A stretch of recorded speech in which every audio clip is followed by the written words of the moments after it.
My son kicked me out of my own home to give my room, my bed, to his wife's mother.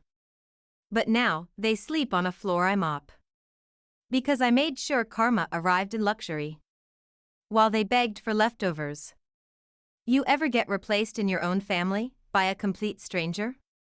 Not a new bride, not a grandchild, but by her mother. Let that sink in. My name is Lorraine Maddox. I'm 68 years old. And this is how my own son threw me out like a broken lamp, then came crawling back when the power went out on his shiny new life. You never forget the moment your own child makes you feel like a guest in the house you built brick by brick. For me, it was the sound of laughter at the top of the stairs, laughter that wasn't meant for me. My name is Lorraine Maddox, and once, I was the proud matriarch of the Maddox family. I hosted Thanksgiving dinners that fed 20. I ironed pleated school uniforms with trembling hands in the dark before sunrise. I stayed up nights waiting for fever to break, bones to heal, hearts to mend. I didn't raise a son, I raised an empire around him. But none of that mattered the day I was told the basement would now be my space. That's what Carla called it, your space. As if exile could be rebranded with a ribbon and soft lighting. It began with her mother, Beverly. Blonde, bold, Botoxed, she walked in like she already owned the place. I'll never forget the first thing she said to me. Not hello. Not thank you. She looked around my kitchen and said, "Oh, Lorraine, do you always use canned tomatoes?" I smiled, tight-lipped, and nodded. She gave a little sigh like I was already a lost cause. She stayed in the guest room that weekend, then the next. Then the linens in the master suite started smelling like her expensive perfume, jasmine and rot. By the third week, my nightgown was gone. Carla said she must have accidentally packed it. But who packs someone else's flannel nightgown? And who believes that? Eric, my son, my only son, he stopped noticing me. Or maybe he noticed too much. Noticed the gray in my hair, the way I asked him to put his phone down at dinner. "You're not modern enough, Mom," he told me once, with an embarrassed laugh when I asked why he never included me in conversations anymore. You kind of kill the vibe. Kill the vibe. Me. The woman who gave birth to him during a power outage in a hospital elevator, alone, screaming into the dark. When Beverly moved into the master bedroom, I wasn't told. I just came home one afternoon after my walk and found my suitcase on the basement steps. Carla said they were renovating upstairs and it would be better for me to have some quiet. I should have screamed. Fought. But instead, I stepped down into that cold, cement room like I was descending into my own grave. There were 2 folded towels and a cot. No closet. A bare bulb on a frayed string. The kind of place you put holiday decorations or broken things not worth fixing. I stayed silent. 4 days. Weeks. I cooked. I cleaned. I smiled through dinners where Beverly sat at the head of the table and told stories that started within my day, while Eric beamed like she'd written the Bible. My blueberry muffins were replaced with gluten-free quinoa banana loaves that no one touched. And my name stopped appearing on mail, on party invites, even in their conversations. I had become invisible. A ghost that washed dishes and disappeared down creaking stairs before dessert. Then came Christmas Eve. The tree was dazzling. Expensive. Fake. Like everything else in that house now. There were 12 seats at the table, each with name tags. I looked and looked, mine wasn't there. I thought maybe it was a mistake. I asked Eric, gently, if he'd forgotten. He looked around awkwardly and said, "Beverly thought it might be easier this way. You don't like big gatherings anymore, right?" I smiled, even as my heart dropped. "Of course," I whispered. "Easier." That night, I didn't go downstairs. I left the house quietly, boots crunching over the icy driveway. No one noticed. I didn't leave a note for pity or guilt, just for peace. "I won't take up any more space." That's all it said. That was the day Lorraine Maddox died, and something colder, quieter, more calculating was born. Because you see, when someone steals your place at the table, you don't fight for a seat. You build a new table, grander, higher, and wait. Wait for the day they come knocking, begging to scrub your floors. And oh, that day did come. If this story broke your heart like it broke mine, please like, share, and subscribe. I want to know, where are you watching from? Drop your country or city in the comments. Let's talk about what respect really means for mothers like me. When you leave a house with nothing but a suitcase and a cracked heart, you don't expect the world to open its doors for you. I didn't expect kindness. I didn't even expect survival. Just a quiet corner where I could exist without shame. For the first few weeks, I lived with my late sister's daughter, Ellie. She had a spare room and a heart too big for her paycheck. I offered to pay rent. She refused. I offered to cook. She wept.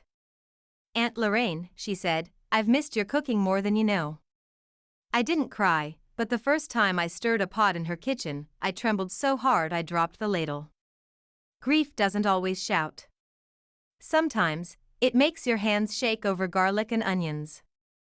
It was Ellie who spotted the ad, taped to the inside of a cracked cafe window in town. Live and cook needed. Must love quiet. Must know old recipes. She nudged me. "It's practically written for you." I scoffed at first. I was 68. Who hires an old woman with aching knees and a crushed spirit? But Ellie didn't let it go. She drove me upstate herself, to a marble estate with towering oaks and the kind of silence that made you feel like time had stopped just to listen. The man who opened the door was in a wheelchair. Mid-70s. Sparse white hair. Sharp eyes. "Thomas Grayson," he said, extending a veined, liver-spotted hand. "You're the only applicant who arrived with homemade soup in a thermos." I smiled, unsure whether he was mocking me. "Chicken and thyme," I said softly. "With a little lemon at the end." He took a sip. Closed his eyes. Whispered, "Mother used to make this." And just like that, I was hired. His estate was grand, but empty. No children. No laughter. Just staff who came and went, and a man trapped in memories too painful to speak of. I didn't ask questions. I just cooked. 3 meals a day, simple and warm. I made lemon cakes with lavender. Beef stew with red wine. Biscuits with apple butter. One day, I found him crying at the kitchen table. "I forgot what home felt like," he said. Until now. The weeks bled into months. I found myself smiling again. Not wide, but real. Thomas would will himself into the kitchen just to watch me stir. Sometimes, he'd share stories of Paris in the 60s, of a woman named Ruth, of a time when money meant nothing if love was lost. One night, he whispered, "If I'd had a daughter, I'd have wanted her to be like you." He started calling me Lorraine the Light. Then came his final winter. His health declined quickly. His last words to me, 3 weeks before he passed, were, "You reminded me what dignity looks like. Don't forget yours again." I didn't understand what he meant until the will was read. He left the entire estate to me. Every inch. Every account. Every antique frame. The staff gasped. The lawyers double-checked. And I sat very still, remembering the cold of that basement. The laughter on the stairs. The space I was given like a burden. And now? I had wingspan-wide rooms. A bed that could swallow me whole. A fireplace that didn't need approval to burn. I didn't post on social media. I didn't call my son. But fate has a twisted sense of irony, and karma always walks on broken heels. Because just 2 months after Thomas passed, I got an email from Eric. Subject line, "Help." The company had folded. Carla had filed for divorce. Beverly had been hospitalized after slipping on the bathroom tile, her hip shattered and her pride more so. They'd lost the house to foreclosure. Their accounts were frozen. And just like that, the golden trio had cracked. He didn't even ask how I was.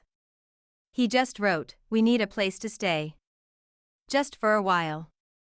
I stared at the blinking cursor for a long time. Then I replied, "There's a room in the basement. But I'll need your help with chores. And Beverly should bring her own mop." Then I sent the address. And waited. Not to heal. To watch. They arrived just before dusk, Eric and Beverly. No Carla. She had apparently run off to California with a yoga instructor half her age. Beverly wore oversized sunglasses and a fur-collared coat, trying to look expensive even while carrying a duffel bag with frayed seams. Eric looked thinner than I remembered, his jaw tighter, his shirt wrinkled like it hadn't been properly folded in weeks. He stepped out of the rideshare and stared at the estate like he thought he was in the wrong place. Or maybe he was hoping he was. I didn't greet them on the porch. I waited in the foyer, just behind the grand doors that used to belong to Thomas Grayson, doors I now had keys to. When they creaked open and my son stepped in, I saw his mouth open slightly. "Mom," he whispered, like the words still felt foreign in his mouth. Beverly followed, her boots clicking against the marble, taking in the chandelier, the polished wood floors, the silence that made every breath echo. "You live here," she finally said. "I own it," I replied flatly. "Follow me." I didn't give hugs. Didn't ask how the flight was. I led them down the side hallway, past the formal dining room, past the stained glass Thomas had imported from Prague. Down the back stairs, one level below the main house. Into the staff quarters. 2 small adjoining rooms. 1 bathroom. 1 mop. Eric looked around, dazed. "You want us to stay here?" I nodded. "It's warm.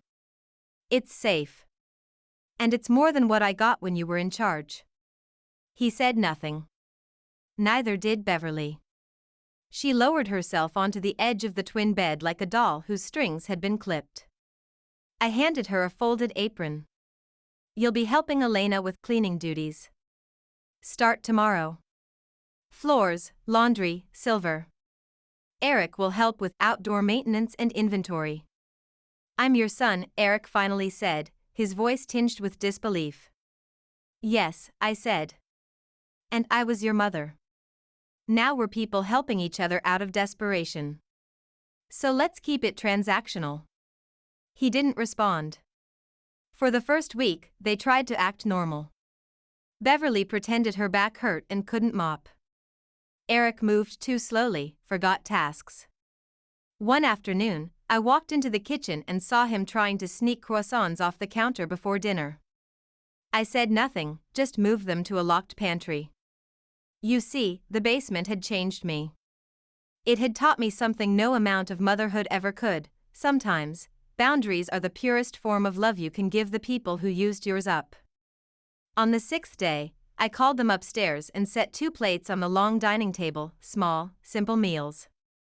I sat across from them, eating silently. "You're really going to make us clean just to eat?" Beverly finally snapped, her face twisted in disbelief. I looked her dead in the eye and said, "It's what you trained me to accept. I'm just following the lesson." That night, I placed a plate of warm blueberry muffins, Eric's old favorite, on the center of the table. Then I turned off the lights and left them there, untouched. I knew they could smell them. I knew he remembered the taste. But hunger paired with memory is the cruelest seasoning. Let it marinate, I thought. The staff started noticing. Elena, the housekeeper, asked, "Is it true they used to be rich?" I just smiled. They were never rich. They were reckless. The real twist came on Sunday. I took Eric for a walk around the garden. Just the 2 of us. I wanted him to see the fountain I restored, the roses I replanted with my own hands. When we got to the bench by the greenhouse, I asked him, why did you let her take my place? He didn't answer at first. Just picked at a loose thread on his jacket. She said you were too much, he finally said. Too traditional. Too critical. Carla wanted a modern family. Beverly got along with her. She made things easier. Easier, I repeated softly. So you chose comfort over loyalty. I didn't think you'd leave, he said. I didn't leave, I whispered. You erased me. And then, I stood up and left him sitting there. No threats. No raised voices. Just truth, served cold. That night, Beverly cleaned the floors without protest. Eric folded napkins until his fingers ached. And I slept in silk sheets. In the room they once said I didn't deserve. It happened on a Tuesday, quiet, gray, the kind of day that doesn't warn you it's about to change your life. Eric had been assigned to organize the study, Thomas's old sanctuary. Dusty bookshelves, untouched ledgers, unopened letters from people begging for favors and deals. I hadn't let anyone near that room in over a year. But something in me wanted Eric to see the weight of legacy. Maybe even feel it pressing down on him. I watched from the hall as he stepped over the threshold and looked around like he was walking through a museum. One where every artifact whispered, "This could have been yours, if only you had been decent." I gave him gloves, a trash bag, and a strict warning, "Don't touch the bottom drawer in the oak desk. That one's mine." He nodded. But curiosity runs thicker than obedience in the bloodline of men who think everything once belonged to them. 30 minutes later, I heard it. The sound of paper sliding. A gasp. Then silence. I walked in slowly. Eric was sitting in my chair, staring at a document I hadn't touched since the day I inherited it. Thomas's original will, before the handwritten addendum that named me the heir. This one had been legally replaced, but I kept it anyway. It left everything to the Grayson Foundation for Medical Reform. Everything. Not a dime to family. Not a cent to charity board members. Just the foundation, and a clause at the bottom that read, "If, for any reason, I am declared mentally unfit or coerced, all assets revert to this original document." Eric looked up at me, eyes wide, pale as death. "This says everything could be taken back." I nodded. "Yes. If I'm proven unfit. Or forced." His lips parted. "Why didn't you destroy this?" "Because I don't live in fear," I said, walking over and calmly taking it from his shaking hand. "I live in fact. That paper isn't power, Eric. It's a test. For anyone who thinks I'm weak enough to manipulate again." He lowered his eyes. "Would you do it?" I asked quietly. "Would you tell a lawyer your mother is senile? That she cooked for you, raised you, bled for you, but now she's crazy, and shouldn't own what she earned?" "No," he said, too quickly. I smiled. "Good. Because the cameras in this house don't blink." He looked up sharply. "Cameras?" "Every hallway. Every room but the bathrooms and bedrooms. I installed them the week you moved in. Just like you installed your wife's mother into my room." He stood up. "This feels like revenge." I looked him in the eye. "No. This is education. You taught me what love without respect feels like. Now I'm teaching you what survival with boundaries looks like." That evening, Beverly snapped. She spilled the mop bucket all over the parlor floor and screamed, "I'm not a damn servant. I used to run wine tastings in Milan." Elena stood there, unfazed.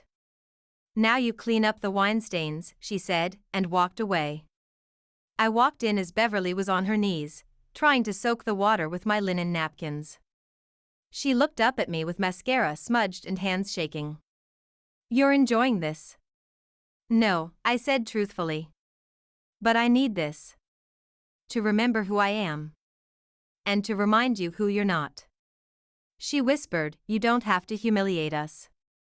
I'm not humiliating you, Beverly. Humiliation would have been me posting videos of you calling me a dusty old paperweight to your book club. Or telling the world how you celebrated when Eric kicked me out. I'm showing you mercy. With shelter. With food. With silence. Her shoulders collapsed. She didn't argue again that night. Eric stayed quiet for days after the will incident. He worked harder. Took shorter breaks. One night, I found him fixing a cracked garden hose without being told. He didn't see me watching. But something about the way his fingers trembled told me he was unraveling, not just from shame, but from the realization that he had traded the real treasure in his life for applause from a woman who couldn't even stand on her own now. The next morning, I left 2 plates on the counter. Eggs. Toast. No conditions. Just food. He looked at me and asked, "Why now?"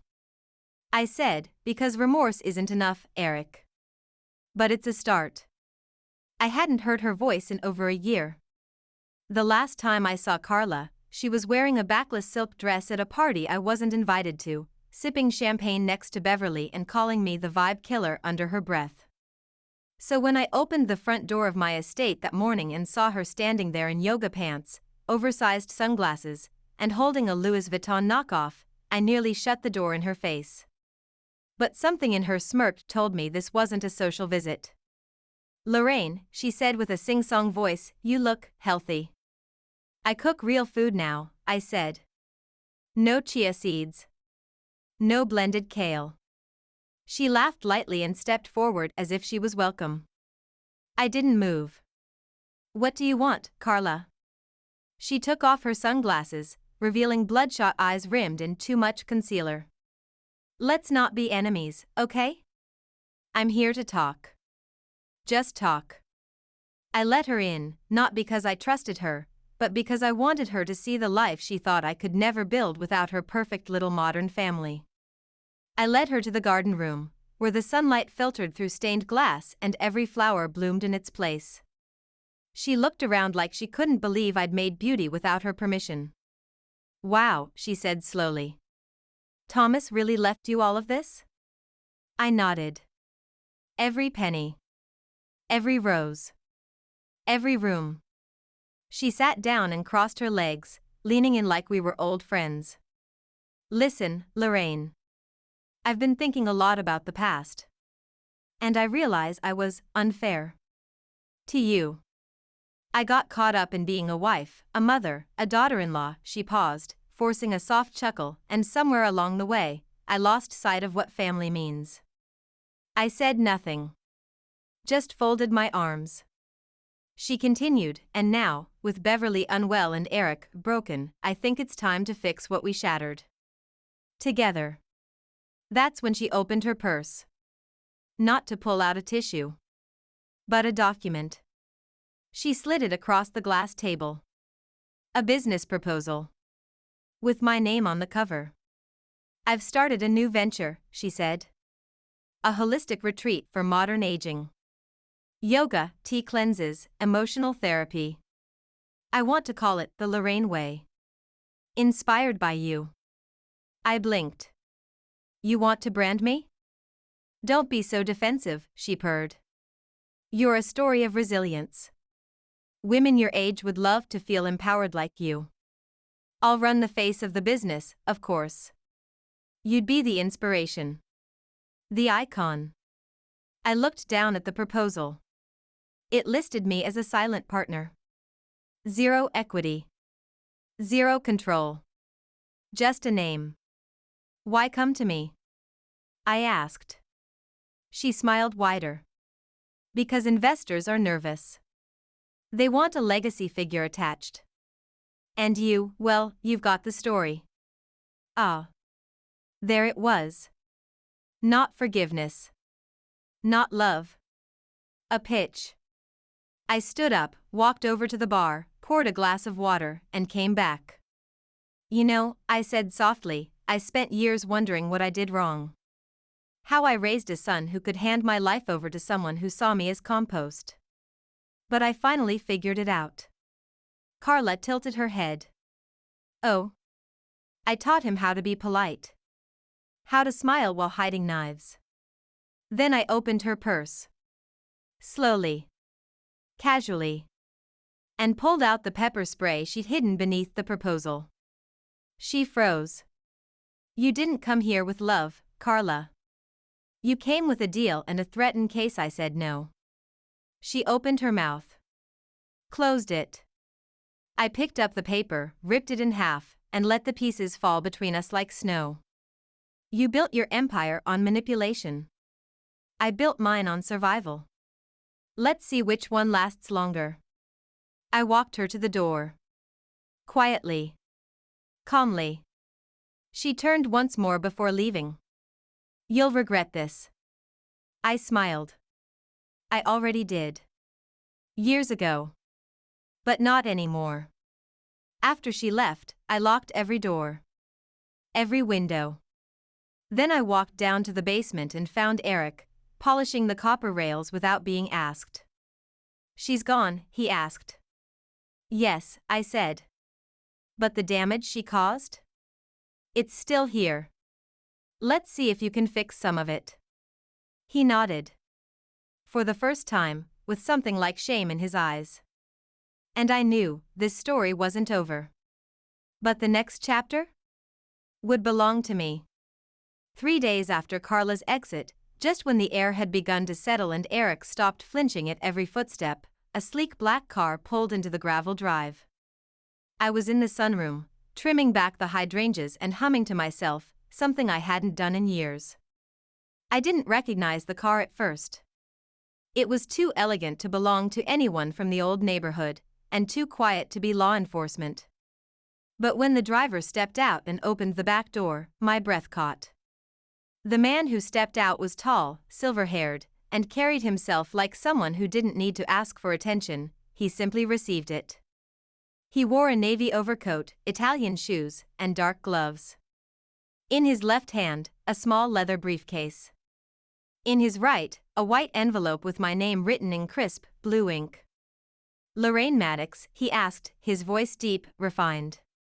Yes, I replied, heart skipping for reasons I couldn't name. I'm Raymond Grayson, he said. Thomas's younger brother. I blinked. Thomas never mentioned you.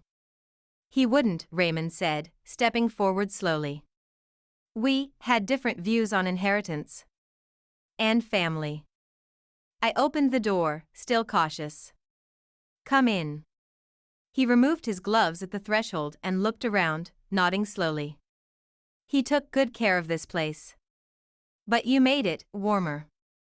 I offered him tea, which he accepted with surprising grace. We sat in the formal living room, where I rarely entertained, and for a moment, it felt like I was on trial, even though he was the one holding the file. I didn't come to challenge the will, he began. If that's your fear. Then why are you here? He opened the briefcase, took out a thin folder, and placed it between us. Because Thomas left something behind. Something not in the public will. Something meant only for you and me. I opened the folder. Inside was a letter.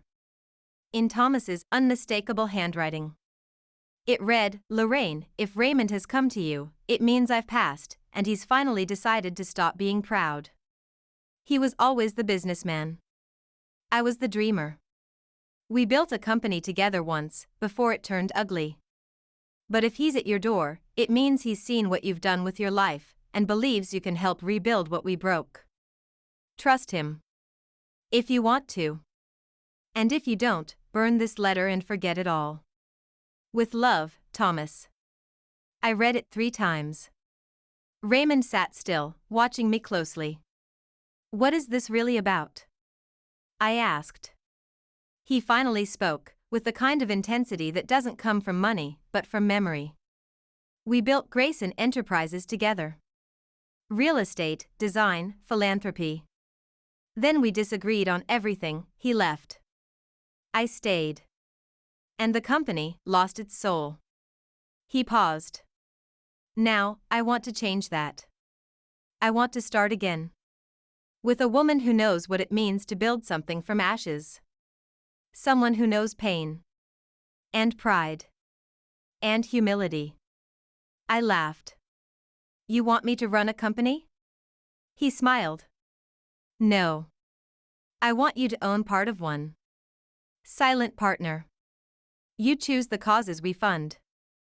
You select the charities. I handle the numbers, you handle the why. I stared at him. I have a son, I finally said. He tried to destroy me. He's living here now. Learning to be human again. Raymond nodded slowly. Then maybe this isn't just about business. Maybe it's legacy. I looked down at the folder again. It would mean power. Resources. A chance to leave more than just my name on a gate. A chance to erase the version of me that had once begged for a seat at a table where I no longer belonged. Give me a day, I said. He stood. You have until Friday. I fly back to Zurich then. Either way.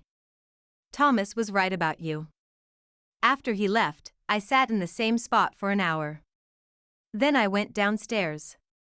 Eric was on his knees in the laundry room, folding towels in perfect symmetry. Did you know Thomas had a brother? I asked. Eric looked up, confused. No. I nodded. Neither did I. But I think he just handed me a kingdom. Eric didn't respond. But something in his expression changed, like a man realizing the mother he'd cast out had become something far more dangerous than weak. She had become powerful. It's strange what power does to people, especially those who once thought they had it and lost it. The moment Raymond Grayson walked out of my home and into the cold misty morning, something shifted in the air. I had a choice before me. A life-altering one. For the first time in years, my hands weren't trembling because I was afraid. They trembled because I was weighing something valuable. Real power. Not just the kind you inherit, but the kind you shape. But what I didn't know then was that while I was deciding whether to accept Raymond's offer, Eric had already made his own decision, one that would almost undo everything I had rebuilt. It started with missing mail. A manila envelope from Grayson Law I'd left on the counter was suddenly gone.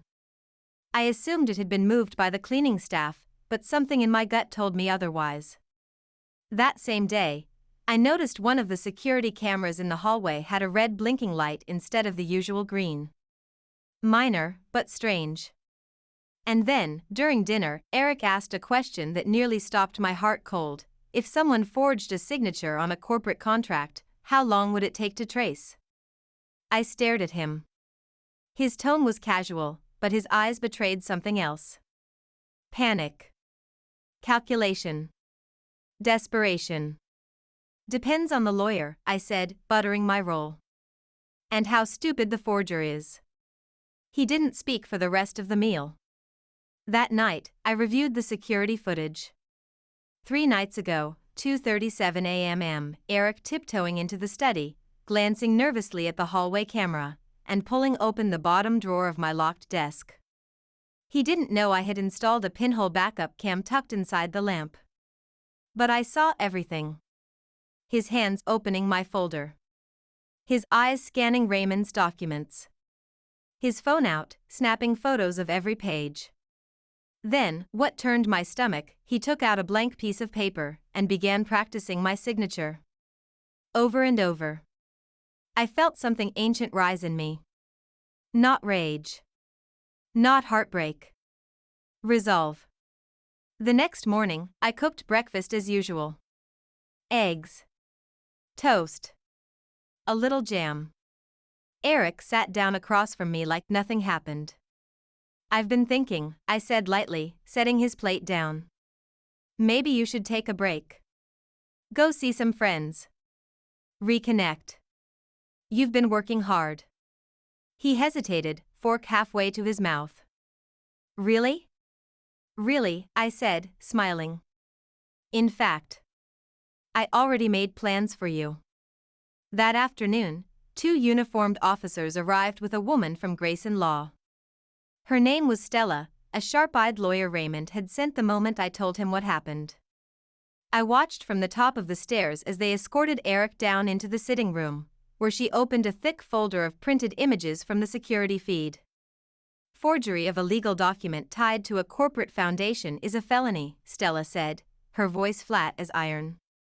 But your mother requested a private warning instead of charges. One time. One chance. Eric didn't cry. He didn't plead. He just slumped forward, the weight of what he'd tried to do pressing down on his spine like gravity had turned against him. I walked down the stairs. Slowly. Deliberately. Stood in front of him. Held out a piece of paper. It was a handwritten contract from me. One paragraph. In exchange for full immunity and continued shelter, Eric Maddox will legally forfeit any future claims to the Maddox estate, the Grayson estate, or any business affiliated with either. Permanently. Irrevocably. Signed under witness. He read it. He didn't speak. Sign it, I said. Or leave. But don't ever try to steal from me again. I was your mother. Not your fool. He signed. And in that moment, something in me that had once died flickered back to life. Not out of cruelty, but clarity. He had pushed me into the basement. Now he lived under my roof, by my rules. That night, I called Raymond. I'll do it, I said. I thought you might, he replied. And Lorraine, welcome to the table. As I hung up, I looked out over the moonlit garden. The same one I'd planted alone. I imagined Carla, watching from afar. I imagined Beverly, hearing whispers in her hospital bed about the woman they once mocked, now headlining Forbes. And I smiled. Because finally, I was unerasable. They didn't expect me to walk in wearing pearls and purpose. The next week, I arrived at the Grayson Enterprises headquarters in Manhattan.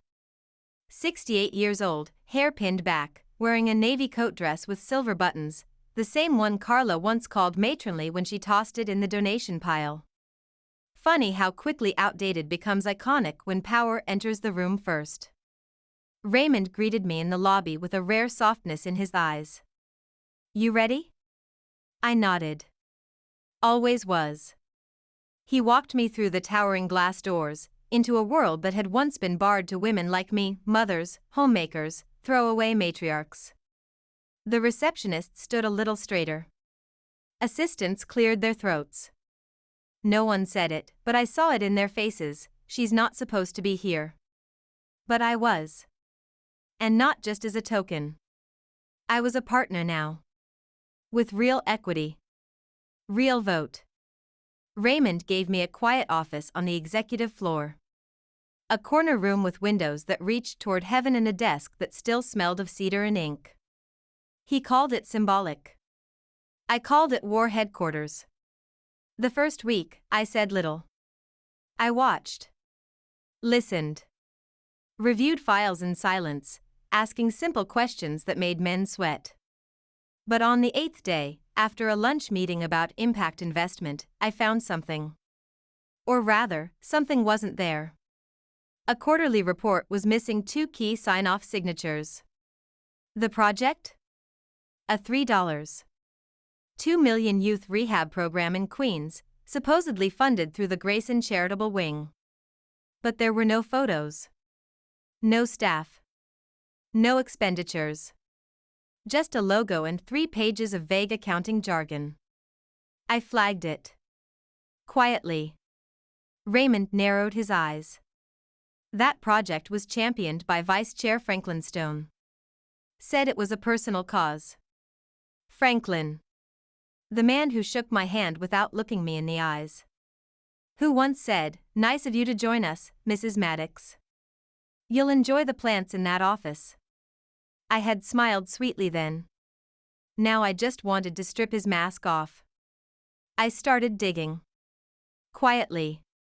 Smartly. With the help of a young intern named Sadie, barely 22, but sharper than most executives twice her age. I fed her names.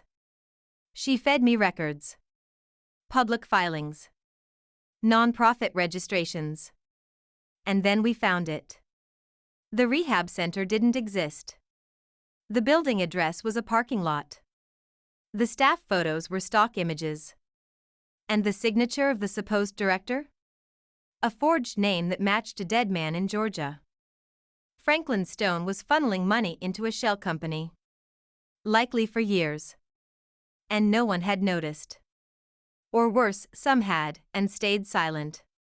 I printed every document, slid them into a single blue folder, and walked it into Raymond's office the next morning. He read in silence. When he reached the last page, he muttered, "Jesus Christ." Then he looked at me. "If this goes public, it'll destroy him." "I know," I said calmly. "But if it doesn't, it destroys us." We called an emergency board meeting that same day. Franklin walked in late, smug, sipping a protein shake. His cufflinks gleamed. His tie screamed wealth. He sat across from me and raised one brow like I was a hobby he had already outgrown. Raymond stood. "There's been an internal audit," he said. I handed the blue folder to every board member, one by one. Franklin turned pale before he even opened his. The room went silent. He cleared his throat. This is some kind of mistake." "Then you won't mind explaining the signature of a dead man," I said, tapping the second page. He looked around. No allies spoke. Raymond didn't blink. "Franklin, you're suspended pending investigation. Effective immediately. We'll forward all evidence to federal regulators." Franklin stood, trembling now. This is a witch hunt. You're letting her control the narrative." I stood too. "No, Franklin. I'm just making sure the right story gets told this time." He stormed out. The room stayed quiet for a long moment. Then, applause. From Sadie. Then one board member. Then another. Raymond smiled. "Welcome to the real game, Lorraine." Later that evening, as I stood in my glass office and looked down at the city, I thought about the cold basement. About blueberry muffins. About Beverly's cruel whispers and Carla's cruelty masked as modernity. They said I was irrelevant. But today, I saved a billion-dollar company from rot. And they clapped for me. Not because I was a mother. Or a woman. Or a widow. But because I was undeniably necessary. It was raining the day Beverly returned. The kind of cold, sideways rain that slaps against windows like a warning. I was in the parlor, sipping Earl Grey and reviewing board memos when I saw the black town car pull up. At first, I thought it might be another Grayson partner, or perhaps someone from the press. Word about Franklin Stone's scandal had begun to leak, and the phone hadn't stopped ringing. But when the door opened and I saw her, draped in a lavender raincoat with a gleaming gold cane and smugness stitched into her every movement, I didn't flinch. I simply stood and waited. Eric met her at the steps like a schoolboy. "Mom," he said with a cracked voice, taking her arm. "You're supposed to be resting." She waved him off. "Resting is for the defeated." Then she turned toward the house, eyes landing on me through the glass like I was something to be cleaned off a windowpane. I didn't move. I let her see it, all of it. The chandelier above me, the fire beside me, the porcelain cup in my hand. The stillness of a woman who didn't need to announce she'd won. She entered without knocking. Her eyes darted around the entryway like she was measuring what had changed, and what she still thought she owned. "Lorraine," she said, her voice a syrupy purr, "how lovely to see you upright." I gave her the faintest smile. "You're walking." She tapped the cane. "Steel rod in my hip." "But they said I'd be fine, with proper support." I gestured to the velvet armchair near the hearth. "You always did like the head seat." She hobbled over but didn't sit. Instead, she lowered herself onto the piano bench like royalty exiled to a peasant's stool. Eric stood awkwardly nearby, looking like a boy caught between two mothers in a room full of buried knives. "I've come to reclaim my place," Beverly said simply. I raised an eyebrow. "Your place?" "I understand that things have changed," she said, eyeing the glass office doors behind me, the shelves filled with new ledgers, legal books, and awards bearing my name. "But I believe it's time we put the past behind us. I was ill. You were angry. But surely there's room in this mansion for forgiveness and family." I leaned forward. "You didn't just move into my bedroom, Beverly. You moved into my life. You erased me from dinners, from decisions, from my own son's heart. And now that the empire you thought you'd built has crumbled, you want back into mine?" She sniffed, her lip curling slightly. "This estate was Thomas Grayson's. Not yours. Let's not forget who he really was." I smiled. "Oh, I haven't. And neither should you.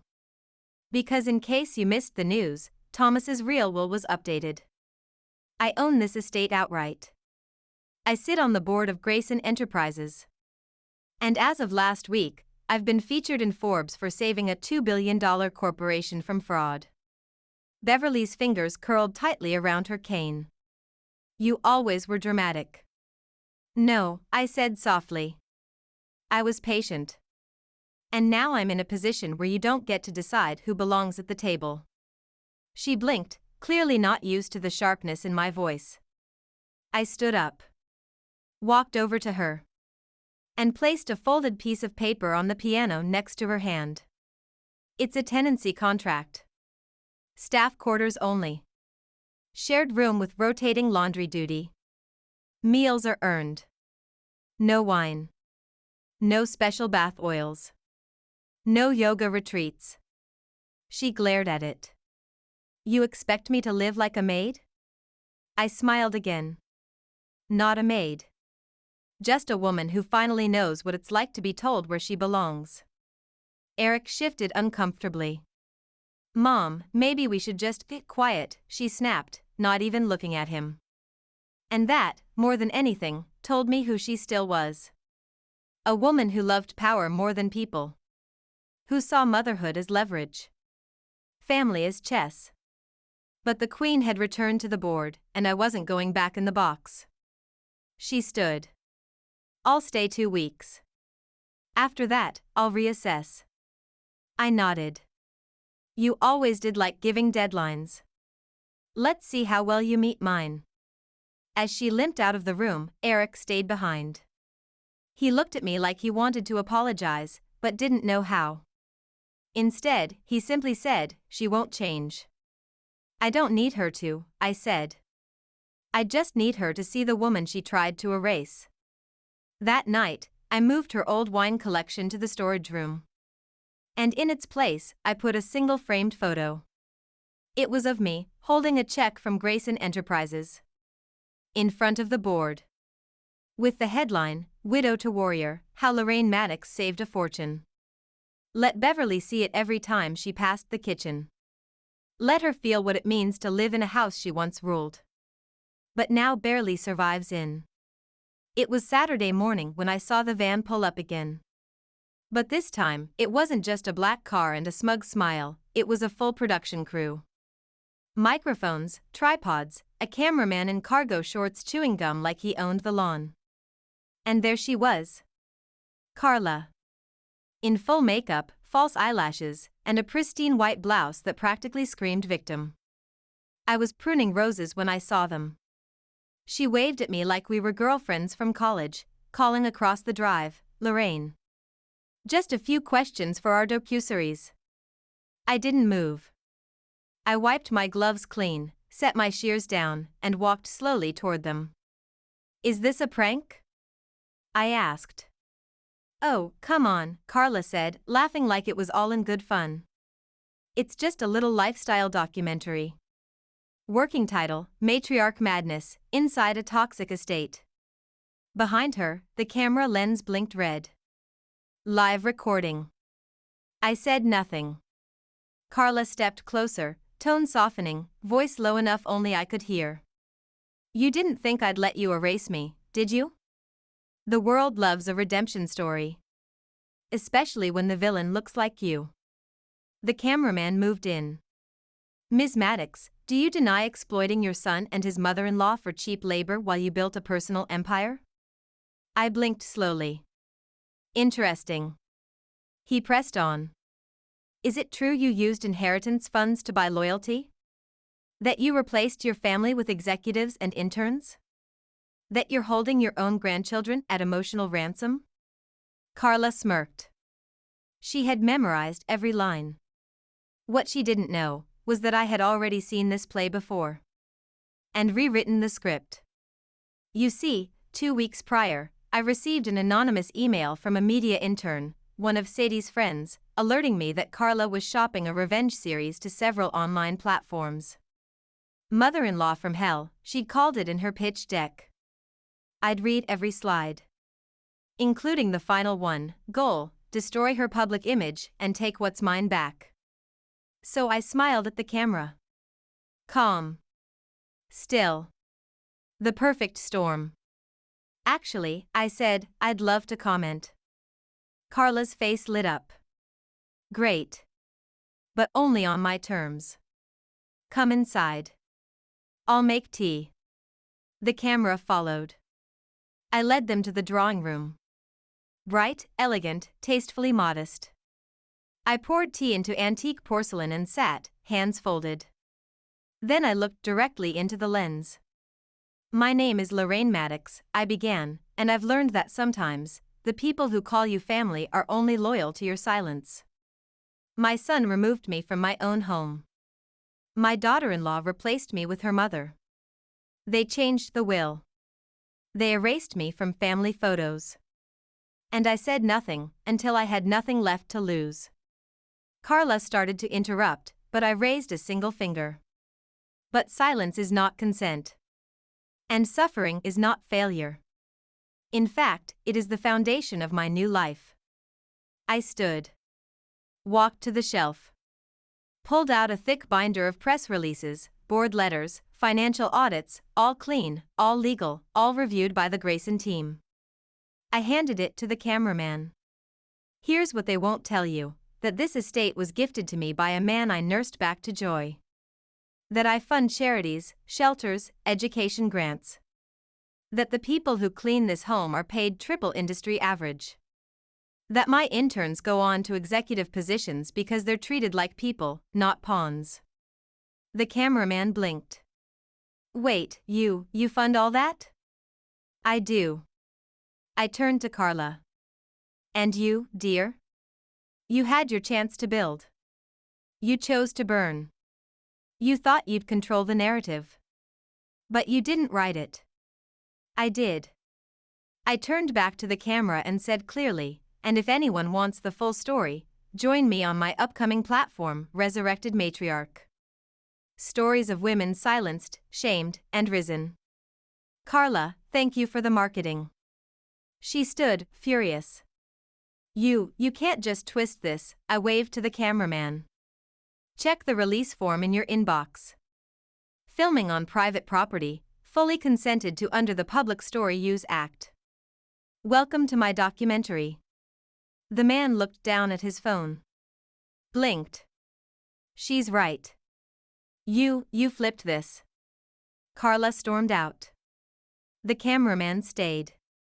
Would you be willing to do a 10-part series? You've got something, Ms. Maddox. You've got a voice. I smiled, slow and sure. Darling, I've always had a voice. I just stopped using it on people who refused to listen. That evening, I sat at the head of the dining table. Eric passed the bread quietly. Beverly folded napkins. And I toasted to resurrection. Not just of my name. But of every woman who was ever told to sit in the basement and shut up. It started with a package. Not a lavish one. No ribbon, no card, no brand. Just a weathered manila envelope with my name, Lorraine Maddox, scrawled across the front in uneven black ink. No return address. Postmarked from somewhere in rural Iowa. I found it on my breakfast tray next to my tea and the local paper. At first, I assumed it was just another media request. Ever since the video from Carla's failed docuseries went viral, over 6 million views in 3 days, my inbox had turned into a battleground. Women from Ohio to Oregon were writing in with their own stories of betrayal, erasure, of being told they were too old, too loud, too inconvenient. But this letter, this one was different. It was handwritten. 12 pages. It began, "Dear Lorraine, I saw you online. I saw how you stood your ground when the world tried to make you feel disposable. I need you to know. I used to work for your daughter-in-law's mother. For Beverly. But not in any office. Not in any fancy house. I worked for her when she lived in Atlanta. When she ran a private women's retreat center under a different name, Belinda Starling. That's right. Beverly isn't even her real name." I sat up straight, the paper crinkling in my hands. My tea went cold. The letter went on to describe a so-called retreat Beverly managed in the late 90s. One where vulnerable older women were sold healing programs that involved draining their bank accounts in exchange for promises of spiritual rebirth. Dozens of women had signed over their pensions, insurance checks, even property, all under the spell of Belinda. No one could prove anything. The business was dissolved just before federal complaints caught up to it. The letter was from a former assistant, who now worked at a nursing center in Des Moines, and had kept copies of the financial logs. She enclosed photocopies of ledgers, names, even a blurry photo of Beverly 20 years younger, standing under a banner that read, "Goddess Restoration Retreat." I was stunned. But I wasn't surprised.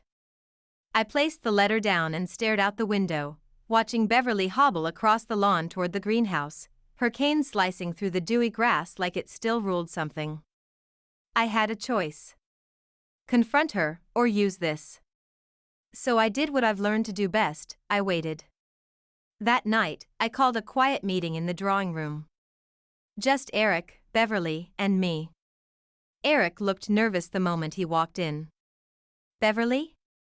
Arrogant as ever. "What is this about?" she asked, settling into the wingback chair like a queen late to her own coronation. I laid the envelope on the table between us. "Ever heard of the name Belinda Starling?" She froze. Just for a moment. But I saw it. The mask cracked. Eric blinked. "Who?" I opened the envelope and spread the contents like a dealer showing a perfect hand. The photo. The retreat brochure. A copy of one of the police reports. "You conned elderly women out of everything they had," I said. "And then you changed your name and started fresh. Right in my home." Beverly scoffed. "This is absurd. Anyone can fake." I confirmed it with 2 surviving members, I cut in. "And with an accountant who helped clean up after you fled town. I even have a notarized statement from the assistant who worked your front desk." Eric turned to her. "Is this true?" She didn't answer. He stood, nearly knocking his chair over. "You told me you were a retired gallery curator. You said you built businesses, not stole from widows." "I built myself," Beverly hissed. "Everything I did to survive. You think your mother never made hard choices?" "I never robbed anyone," I said calmly. "Not their dignity. Not their homes. I fed people. You fed on them." Eric backed away, whispering, "I let her replace you." "Yes," I said. "You did." Beverly stood slowly, suddenly older than I had ever seen her. "You don't know what it's like to be invisible. To be pushed out of your own youth, to watch men turn away the moment your skin sags." "I do," I said. "But I didn't turn that pain into a business model." That night, I wrote a letter. Not to the police. But to the women. I contacted every name the assistant had provided. Every victim still living. I invited them to my estate. Not for revenge. But for recognition. And the following week, they arrived. One by one. Gray-haired, cane-carrying, wheelchair-bound. Women who had once believed in Beverly's lies. Who cried when they saw the home that woman now scrubbed the baseboards of. We sat in my garden and shared tea. Stories. Laughter. Rage. Peace. And Beverly? She watched from the kitchen window. For the first time, she saw them all. And for the first time, she was the invisible one. They say the dead can't speak. But that day in my garden, a ghost spoke through the mouth of a woman named June Carter. She was 76, slight, her hands covered in sunspots and age, but her voice was made of steel. She had traveled all the way from Savannah, Georgia, cane in hand, determined to look Beverly in the face again. I had brought out tea, muffins, warm blankets, and a heater for the gathering of women. Some smiled. Some trembled. Some just sat quietly, staring at the house where their con artist once ruled. June didn't touch her tea. She waited until the laughter died down and the other women were distracted by the rosemary scones. Then she looked at me, piercing, unblinking. "You were married to Daniel Maddox, weren't you?" she asked. The name hit like a slap across a decade. I hadn't heard my late husband's name spoken with that much intensity in years. I felt my breath catch, but I nodded. Yes. 38 years. He died of heart failure 6 years ago. She set her tea down, hands trembling slightly. I knew Daniel. In 1984. Before you moved to Hartford. Before you were married. My mouth went dry. How? She pulled out an old photograph from her leather handbag. Folded at the corners, faded and curled. It was of her, younger, standing in front of a small art gallery in Charleston. Smiling beside her, Daniel. My Daniel. But he was holding her hand. I stared. He said he was single, she whispered. Said he was a traveling consultant. We dated for 2 years. I didn't know he was seeing anyone else. I didn't know he was, her voice cracked, with you. My head began to spin. But Daniel and I met in 1983. We were engaged by early 84. Her voice lowered. I was pregnant in 85. He disappeared before I could tell him. I thought, maybe something happened. A car crash. A plane. But no. He just left. Because he was already living another life. I felt the room tilt. Not from betrayal, because I had buried enough of Daniel's selfishness long ago, but from the weight of what else he may have hidden. June looked at me, eyes heavy with apology. I never came forward. What was the point? But when I saw your name in the article, something told me to come. The other women had fallen silent, now listening with wide eyes. I raised our daughter alone, she said. She's 40 now. Her name is Celia. My voice came out barely a whisper. She's my husband's child?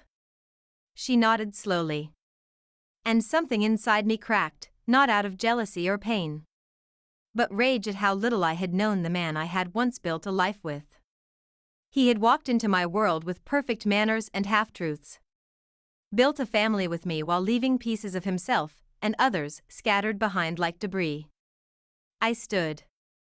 I needed air. I walked to the edge of the garden, heart racing. June followed. I didn't come here to hurt you, she said. I came because I saw strength in you. And I wanted to know if my daughter's bloodline carried any grace. I turned to her, eyes brimming with tears I hadn't expected. I built my life on the lie of a faithful man. June nodded. So did I. But look at us now. We stood in silence for a long moment, 2 women bound by a ghost and a con. Then I said something I never expected to say. I want to meet her. Celia. June's eyes welled up. She's in Boston. She owns a bookshop. She's good. You'd like her. I nodded. Let's bring her here. Not for him. For us. That night, I went through Daniel's old files. His letters. His journals. And I found nothing. He had left no trace of June. No mention. No note. Just page after page of plans, business ideas, and one carefully curated fantasy of a perfect marriage. A lie, scripted like a play. But I wasn't broken. No. I was wiser. And the next day, when June's daughter arrived at the estate, brown hair, intelligent eyes, a voice like honey and thunder, I knew this was no accident. The past had come knocking. But I wasn't afraid to open the door anymore. When Celia stepped into the estate, something in me stirred. A flicker of déjà vu I couldn't place. Her laugh? It was Daniel's. Her way of holding a teacup? Mine. But she hadn't learned it from me. She'd inherited it, unconsciously, like the curve of her nose or the way she tilted her head when she asked questions. She spent the first day walking through the halls slowly, her fingertips brushing the bookshelves like she was learning a language she used to speak. She asked kind questions. She complimented the art. She helped Elena, our housekeeper, fold the linen napkins without being asked. I didn't push her. I didn't tell her what her father had done to me, to June, to all of us. I just let her exist.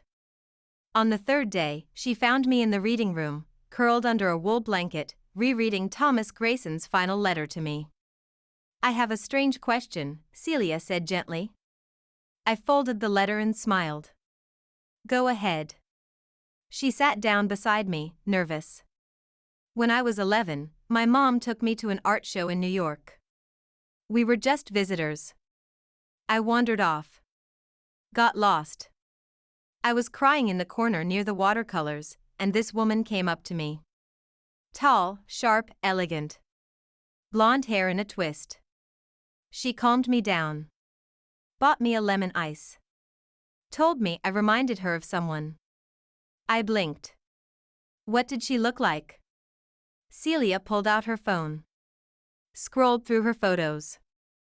Then she showed me a scanned image of an old program from that gallery, the same one June had shown me, with Daniel standing in front of it. But this image had something new. In the background, blurred but unmistakable, stood Beverly. My throat tightened. Celia tilted her head. You know her? I whispered, she lives here. Her eyebrows lifted. Seriously? I stood. My hands shook as I walked to my office and pulled out Beverly's old Florida driver's license, the one I had saved from the early estate files, from back when she claimed to be Beverly Danning. I held it beside the gallery photo. Same cheekbones. Same narrow mouth. Same watch on her wrist. I felt it before I fully understood it, she had known. She had known Daniel. Known June. And known Celia. I found her in the kitchen, humming as she sorted the wine rack. Beverly, I said flatly. She turned, holding a bottle of red like a prop. What is it now? Do you remember the name Celia Carter?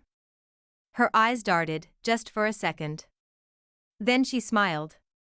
Sounds familiar. Why? She's in this house. Right now. Beverly's smile didn't fade, but her shoulders tensed. Well, isn't that a coincidence? No. It's not. I threw the old photo down on the counter beside her. She met you. At a gallery. You calmed her down. Bought her lemon ice. I was being kind, Lorraine. Children cry. I helped. I leaned in. Did you know who she was? Beverly's silence was answer enough. You knew Daniel had another child, I whispered. And you said nothing. She straightened, her voice sharp. He confided in me during one of your many silent treatments. You were busy pretending the perfect wife. I was the one he told everything to. I stepped back, horrified. You and Daniel? She shrugged. Not physical. Just connected. I knew his secrets. And he knew mine. We kept each other's confidences. That's what real loyalty looks like. I could hardly breathe. You let me marry a man who lied to me. You watched me build a life on his betrayal, and you said nothing. She smiled cruelly. And now you're the noble queen of the castle. But even queens have skeletons under the floorboards, Lorraine. I turned and walked away. Straight to Eric's quarters. I knocked once. He opened the door, tired and wary. I need you to know something, I said. Beverly knew about your father's affair. About his daughter. She kept it from me. And from you. Eric sat down hard on the bed. What are you saying? I'm saying the woman you let replace me wasn't just manipulative. She was complicit in every lie this family was built on. He didn't respond. Later that night, I invited Celia and June into the study. I told them everything. I showed them the photo, the license, the full web. And Celia? She didn't cry. She just nodded, then whispered, "Then it's fitting I'm here now." The truth always circles back. Even if it takes decades. It was Celia who found it. She had taken an interest in the estate library, not the polished shelves in the reading room, but the one in the locked lower vault beneath the study. A dusty archive where Thomas Grayson stored sensitive ledgers, estate documents, and records from previous generations. Few knew it existed. Even fewer dared to explore it. But Celia, with her quiet mind and bookstore curiosity, had asked to help catalog some of the older files. I gave her the keys. I didn't expect much. But what she brought back changed everything. She found a weathered gray notebook hidden inside a hollowed-out law book. Daniel Maddox's name was etched in ballpoint pen on the inside cover. No dates. No page numbers. Just lines and lines of handwritten thoughts. Not love letters. Not poetry. Business records. She walked into my office holding it like it might catch fire. "You should see this," she said. I took the notebook, flipping slowly. The entries were messy, disorganized. Talks about investment partnerships. Names I didn't recognize. Then one entry, page 14, hit me like a freight train. Meeting with B. Starling confirmed. $200K wired into joint account for Women's Wellness Center. Told Lorraine it was for a manufacturing opportunity in Raleigh.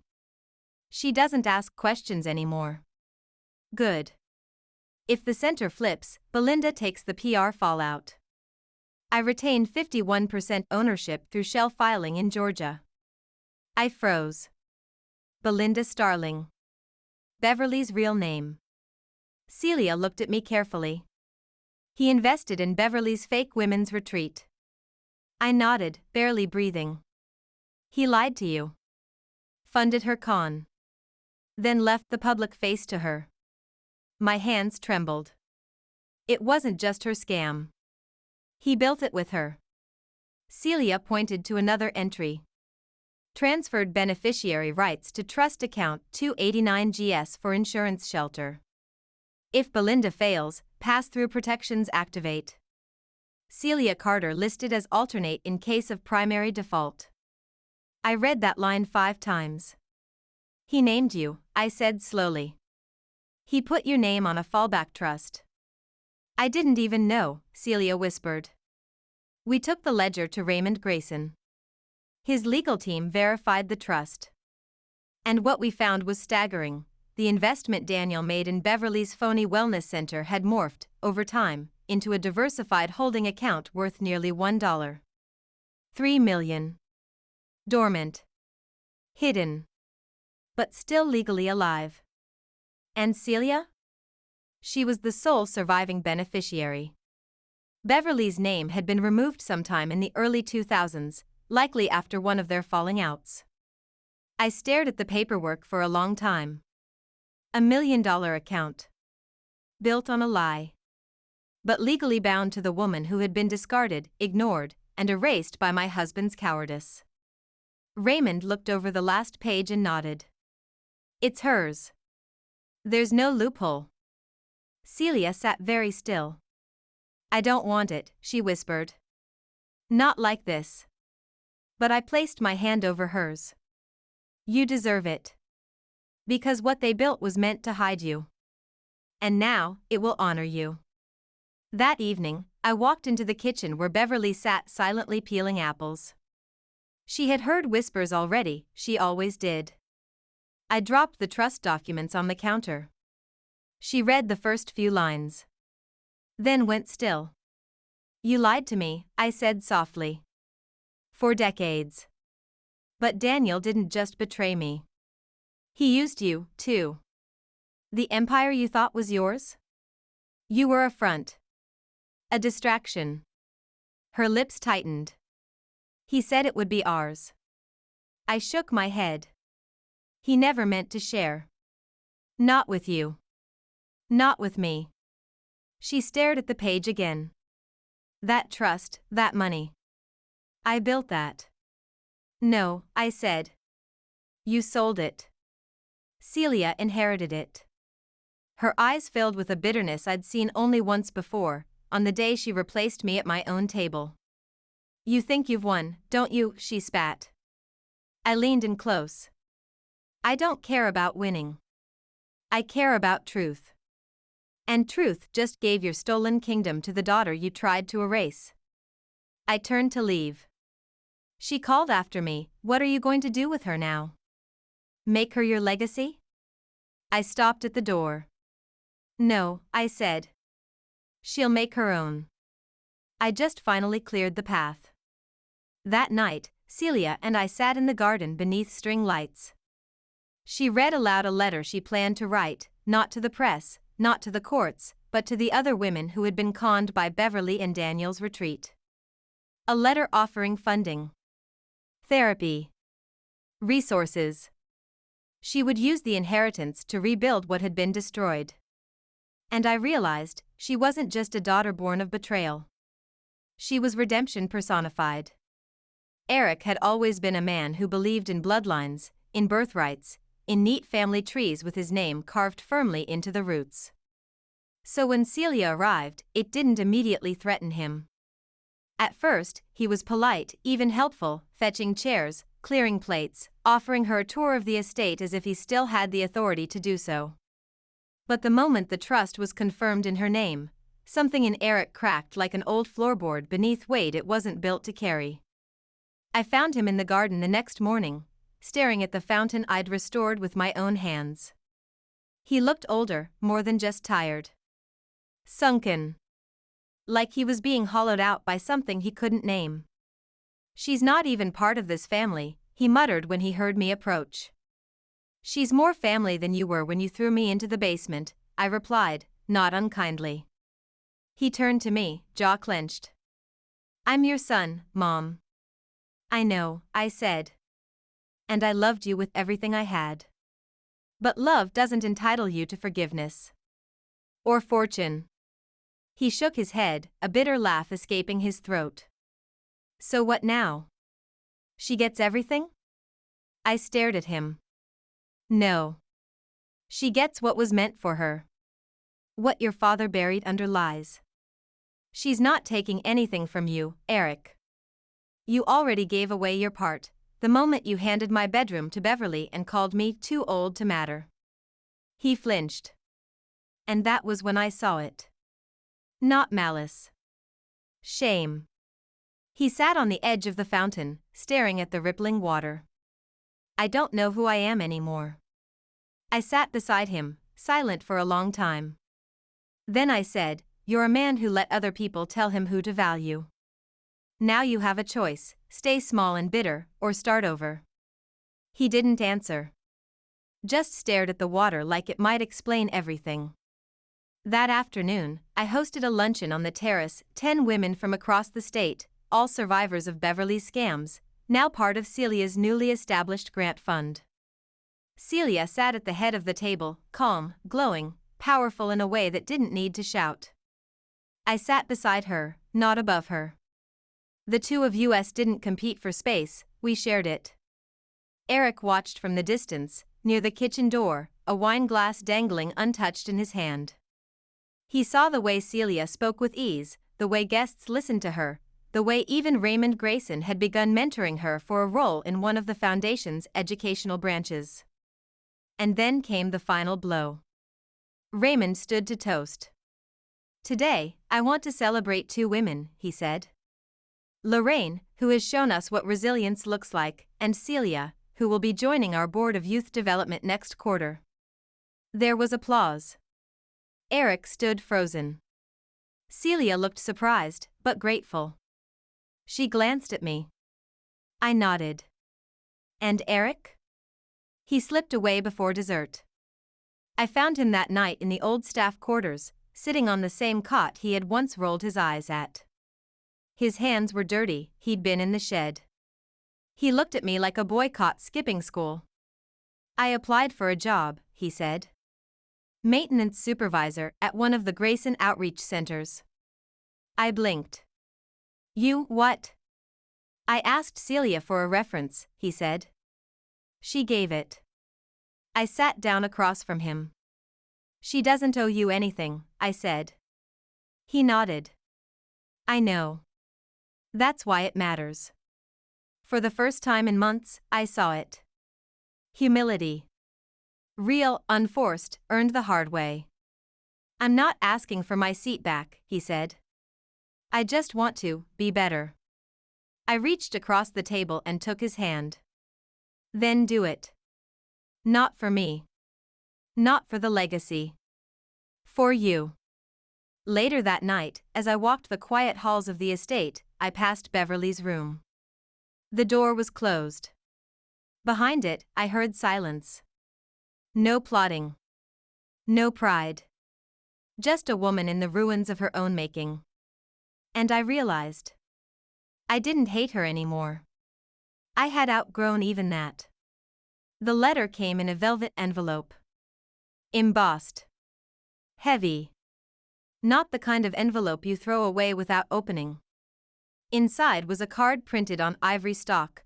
Harbolite Publishing cordially invites Ms. Lorraine Maddox to discuss a national memoir based on her viral story. Private meeting. Confidential offer. Full creative control. At first, I laughed.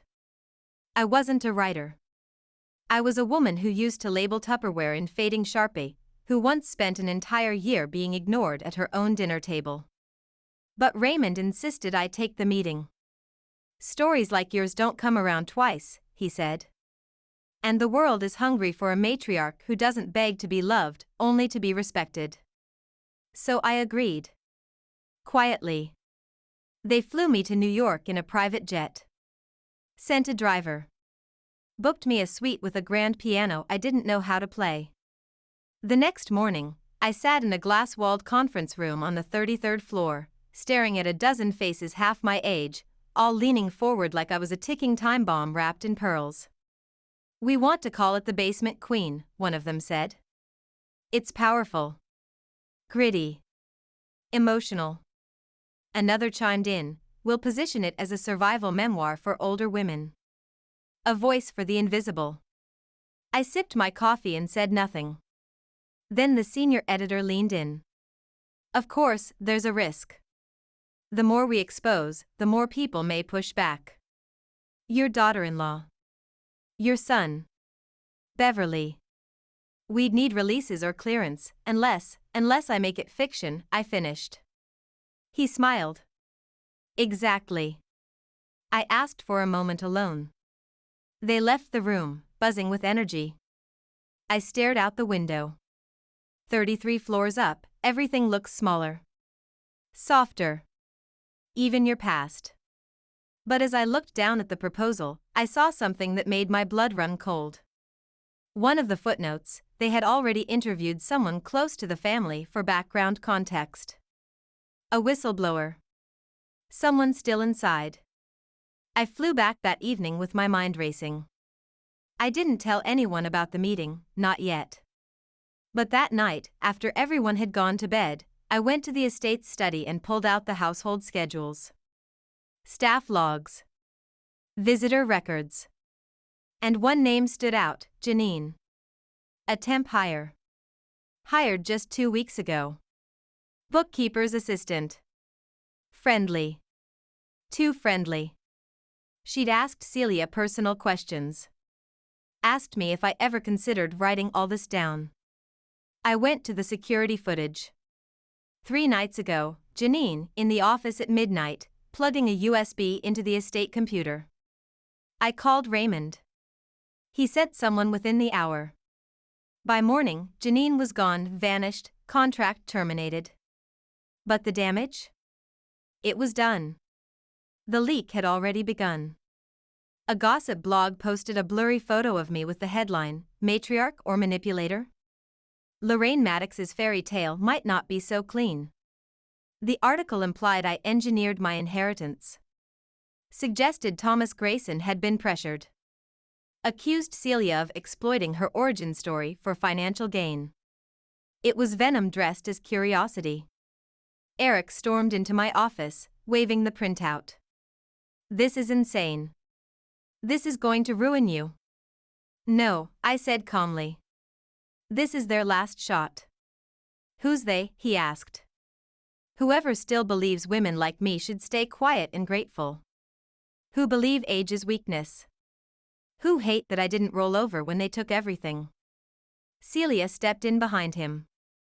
Mom. We fight back. I looked at her. At Eric.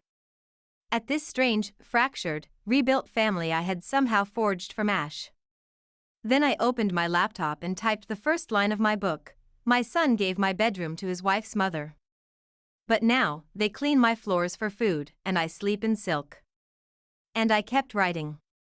Not for revenge. Not for fame.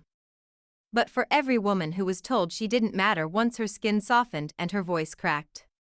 This wasn't just my story anymore. It was ours. The leak exploded faster than even the publishers predicted.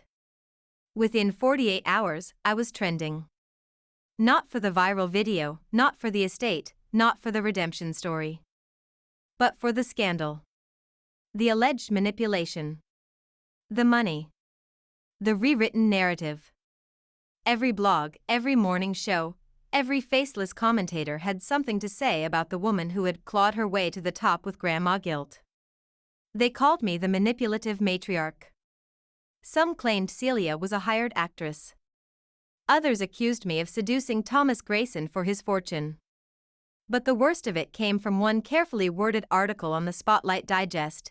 A source inside the Maddox household claims Lorraine staged her suffering to gain sympathy and control the estate. Anonymous. Detailed. Laced with intimate knowledge of the family, too specific to be fabricated. I gathered everyone in the drawing room. Raymond. Celia. Eric. Even Beverly, perched stiffly on a footstool like a withered queen stripped of her court. No one looked me in the eye. I want to know who did it, I said quietly. I don't care about the tabloids. I care about the betrayal. Silence. Celia was the first to speak. We'll find out. But the answer came that night, by accident. Elena, our longtime housekeeper, was sorting trash when she found a torn page from a printed draft, in Beverly's handwriting. She brought it to me, trembling. It was the original draft of the Spotlight article, with margin notes in fading black pen. Sentences rewritten. Paragraphs crossed out. One line was circled, position her as cold, calculated, emotionally manipulative. But don't mention Daniel. Beverly. I knocked on her door that night without warning. She opened it, expecting weakness. She got steel. You tried to destroy me, I said. Again. She didn't flinch. You destroyed yourself. I just held up a mirror. You leaked lies. I leaked balance, she said with a hiss. People worshipped you. Women wrote songs about you online. You were one heartwarming headline away from sainthood. And me? I was a villain rotting in the basement. So I reminded the world, saints have shadows too. You live in this house because I let you, I said. But this ends now. She laughed. What are you going to do? Kick me out? I'll tell every news outlet I can reach. I smiled. Perfect. You'll get your spotlight. Because I've already booked the stage. That night, I called Harbolite Publishing. I told them I wanted to move up the book announcement. Public. Televised. And I wanted one special guest on stage with me. Celia begged me not to do it. She doesn't deserve a platform. I know, I said. But I'm not giving her one. I'm taking it back. 3 days later, we sat under the glare of studio lights. A primetime interview, live-streamed globally. The host opened with a line that made the hairs on my neck rise. You've been called both a heroine and a manipulator. Which one are you? I looked straight into the camera. I'm a mother, I said. A survivor. A woman who was silenced in her own home and made a story out of the silence. The audience applauded. Then the host said, and joining us, unexpectedly, is Beverly Danning, your former housemate and daughter-in-law's mother. Beverly walked out, dressed like an apology, muted tones, pearls, sad smile. She sat beside me, careful not to make eye contact. The host turned to her. Do you deny that you were the anonymous source for the leaked story? Beverly smiled, innocent. I think a lot of people misunderstood what happened in that house. I interrupted. Don't do it, Beverly. Not again. She blinked. I have your draft, I said, facing the camera. With your notes. With your handwriting. The truth is, she couldn't stand that I survived without her. That I thrived. That I didn't need her approval to rebuild my life. Beverly looked at the audience, then the host, then me. Her mask slipped for just 1 second. You made me invisible, she whispered. I turned to her. No, Beverly. He did. Daniel used you. Just like he used me. And you turned around and inflicted that same pain on everyone else. She looked down. Silence. The host cleared his throat. So, where do you two go from here? I didn't hesitate. Separate ways. Today is Beverly's last day in my home. But not because I hate her. Because she doesn't belong in a house built on truth. And she refuses to live in anything but delusion. The audience erupted. I stood. Celia joined me. I held up a copy of my book, The Basement Queen. This isn't a revenge story, I said into the camera. It's a warning. That when you erase the women who built you, eventually, they write themselves back in. Beverly stayed seated, watching us walk off stage. The next day, she left the estate. No apology. No fanfare. Just a silence as empty as the space she left behind. The tour was electric. Every city, every bookstore, every stage was packed. Women holding The Basement Queen clutched it like scripture, dog-eared, underlined, marked with notes. I met mothers who were never thanked, grandmothers raising second generations, widows who had learned to smile again without permission. They cried when I signed their copies. They told me I had said what they were too afraid to admit, that aging doesn't make us irrelevant, and silence doesn't mean we accept being erased. But in Chicago, everything changed. It was a cold April evening. We had just finished the event at a historic library near the river. I was being ushered toward the back exit when a woman stepped forward, mid-70s, wool coat, no makeup, a deep scar across her left cheek. She didn't say a word at first. Just looked at me like she was seeing someone she once knew but had buried long ago. Miss Maddox, she said, her voice low. May I speak to you, privately? Security hesitated. I nodded. We stepped into a side reading room. The door closed behind us. "I'm not here for a photo," she said. "I'm here because you knew Thomas Grayson." I nodded. He was everything the others weren't.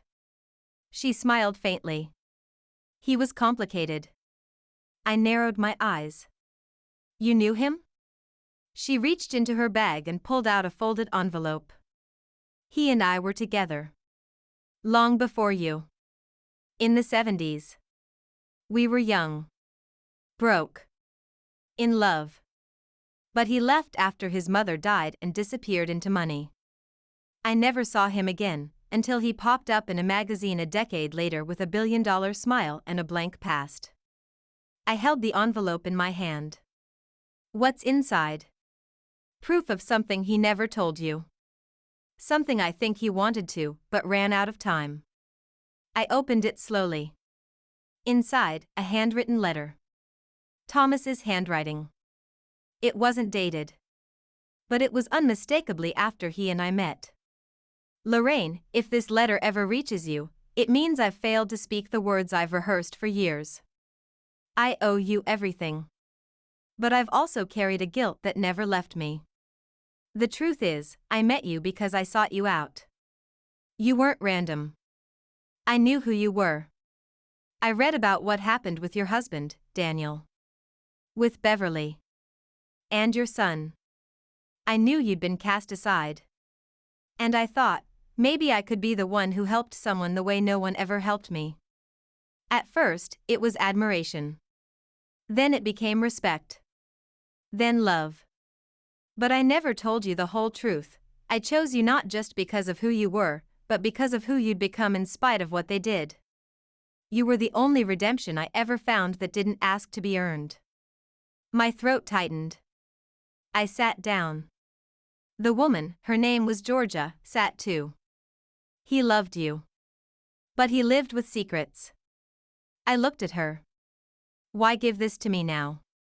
"Because you made him human again," she said. "I wanted you to know you weren't just lucky. You were chosen. Not as a charity project, but as the legacy he wanted to leave behind." I felt tears sting my eyes. Not from betrayal. Not from confusion. From clarity. Thomas hadn't stumbled into my life. He had seen me. And he had built everything, his final empire, around restoring the dignity someone else had tried to take from me. "Before Georgia left," she said, "he changed in the end. Because of you." He talked about forgiveness. About letting go of guilt. You gave him peace. Later that night, I read the letter again. And then I wrote one of my own. To Thomas. I told him I understood. I told him I forgave him. And I promised to make sure what he built, for me, for Celia, for every woman who'd been broken and rebuilt, wouldn't die with either of us. I placed the letter in the fountain garden when I returned home. Under the stone with his name carved in quiet memory. Then I whispered to the wind, "You saw me. And I see you now." The estate was different when I returned.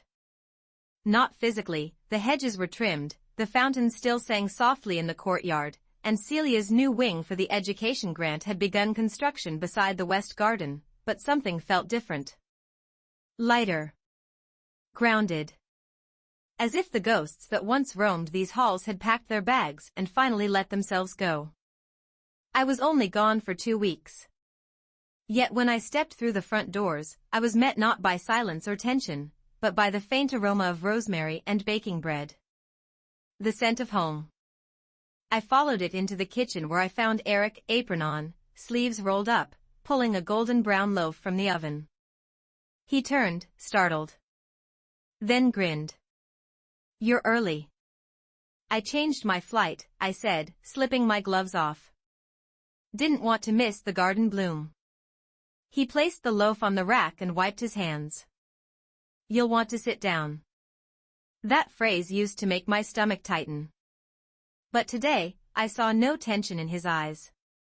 No scheming. No deflection. He handed me an envelope. Inside, a letter of acceptance.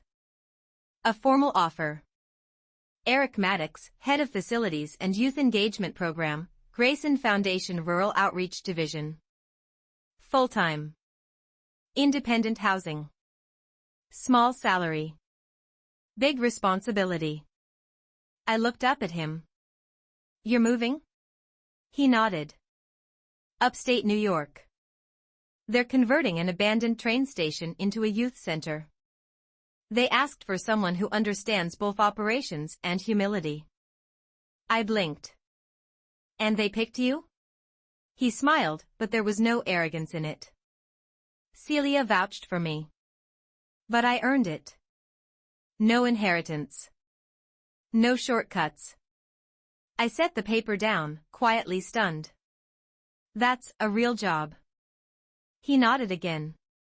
It's a life. My life.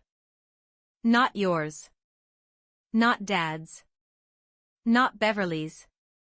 Just mine. We sat in silence. Then I asked, softly, why now? He leaned against the counter, staring out the window at the fountain. Because I finally saw what you built. Not the estate. Not the company. Yourself. You made a life out of ruins. I've been trying to salvage ashes. I need to go build something from scratch. Not fix what I broke, build something better. I felt my eyes sting. You're not taking the car, I said. He blinked. Sorry? I smiled. You'll take the truck. You'll need to haul equipment. I'll have Elena pack it with blueberry muffins. He laughed, really laughed, for the first time in years. Later that afternoon, he told Celia. She hugged him. No resentment. No old pain. Just a calm farewell between siblings forged in a storm neither of them asked to be born into. Beverly, by then, had long since vanished into assisted housing. No one asked where. No one needed to. Her chapter was over. That evening, we had one last dinner. Just the three of us as me, Celia, and Eric. No drama. No speeches. Just warmth. After dessert, Eric stood and said, I know I hurt you. Both of you. But I'm not asking for a clean slate. Just the chance to stop adding dirt. I looked at him for a long moment. Then I walked around the table and kissed his forehead. You're not forgiven because I forgot, I whispered. You're forgiven because you remembered who you are. That night, he packed his bags. I watched from the driveway as he drove down the long gravel road and disappeared around the bend. No tears. Just peace. Because sometimes, the most powerful revenge is becoming a woman whose children finally want to be worthy of her. Before I share the final piece of this story, I need to speak to you, the woman listening, maybe wiping her hands on a dish towel, maybe sitting alone in the quiet after everyone else has gone to bed. Maybe you've been silenced. Forgotten. Called too much or too old. I want you to hear this part loud and clear. You are not invisible. Because neither was I. Not in the end. The final event of my book tour wasn't in a bookstore, or a lecture hall, or even a hotel ballroom. It was here, at the estate. In the garden I once stared at from the basement window. We set up a small stage beneath the trellis. The roses were in bloom. White folding chairs dotted the lawn like petals scattered before a procession. Over 200 women came. Some brought their daughters. Others came alone, holding worn copies of The Basement Queen like scripture. There were no VIP seats. No velvet ropes. Just a microphone, a breeze, and a woman who had spent her life being told to be quiet, and now had a microphone in her hand. Celia stood beside me on stage. She looked proud. Not of me. Of us. Raymond sat in the front row, his cane resting beside his chair. Eric arrived late, dusty from the road but glowing with purpose. And Elena, the housekeeper who had seen everything and stood by me when no one else did, cried the moment she saw the crowd. I cleared my throat and began. I never asked for attention. I asked for respect. But sometimes, in a world that refuses to see you, you have to stand anyway. I told them everything. About the blueberry muffins. About the cold basement. About Beverly and Daniel and Liz dressed up as family. I told them how I found myself in the ashes, and rebuilt not the same home, but a better one. I didn't win by screaming, I said. I won by remembering who I was long before they tried to erase me. At the end of the speech, I held up the first copy of my book, now bound in hardback, its title etched in gold, The Basement Queen. I turned to Celia. Handed it to her. This is my story, I said. But it's your voice that continues it. The audience applauded. Not because I was famous. But because I was proof. Afterward, I sat beneath the arbor, alone. Not lonely, full. Eric came over, quietly. Sat beside me. Still think I should have gone to business school, he joked. I smiled. You're doing just fine. He looked around. So what happens now?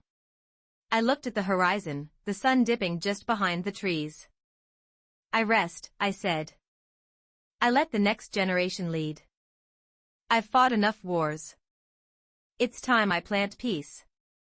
He nodded, eyes wet. As the evening turned to night, I walked through my home one final time that day, touching the wood banister I once dusted while sobbing. Smiling at the kitchen I reclaimed.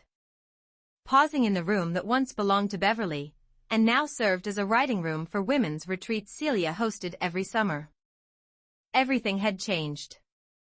Not because I asked for justice, but because I demanded worth.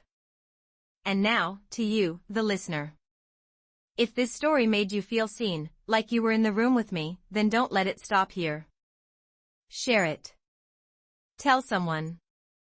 Speak your truth. You've earned your voice. You've earned your name back. And from one basement queen to another, you are never too old to start again. If you've made it this far, thank you. Please like, share, and subscribe. Let me know in the comments, where are you listening from? And have you ever been erased, only to rise again stronger than before? This is Lorraine Maddox. And this was the story of how they tried to bury me, but I bloomed anyway.